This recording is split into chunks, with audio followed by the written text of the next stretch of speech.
হলো? কেউ একবার পালসটা দেখুন না, যদি একটু জল টল দিতে হয়।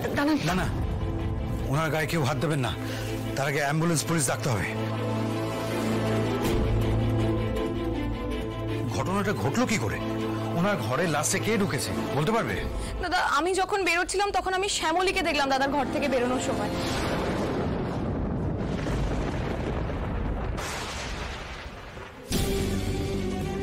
আর দেখলাম শ্যামলী খুব রেগে ছিল দাদার ওপর। তো আমি জিজ্ঞেস করাতে বললো নিজের ডিরেক্টরকে জিজ্ঞেস করতে। আরে কি উল্টোপাল্টা কথা বলছেন আপনারা? আরে শ্যামলী তো এই ঘরে আসতেই চায়নি, ডিরেক্টর ওকে ডেকে পাঠিয়েছে বলে এসেছিল। হ্যাঁ, আর আমি এই ঘরে আসতে উনি আমাকে সরাসরি টাকার অফার করেন।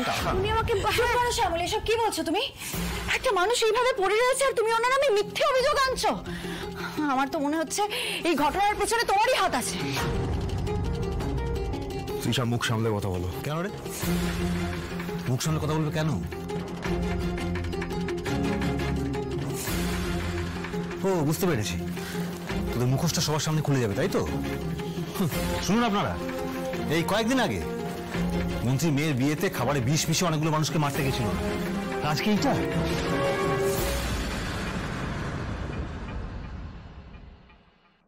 ছি ছি ছি, অনেক ছি। আর ভাবতে ঘেন্না লাগছে যে তুই আমার পরিবারের কেউ। হ্যাঁ, আমাদেরই ভুল, কাদের নিয়ে শো করছি কে জানে।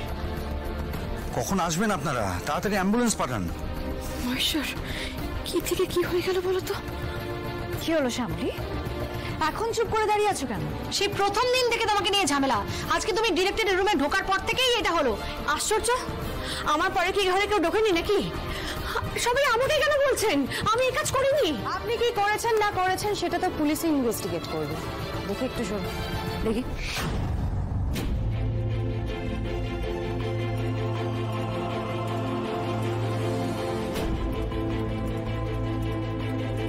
অফিসের ওনার সঙ্গে দাদার ঝগড়া হচ্ছিল, আমরা সবাই সেটা শুনেছি। শ্যামলী যেখানেই থাকে সেখানেই কোনো না কোনো ঘটনা ঘটে। দাঁড়ান,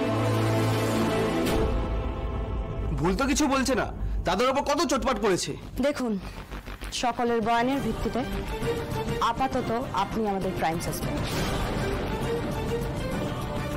আপনাকে আমাদের সাথে থানায় যেতে হবে।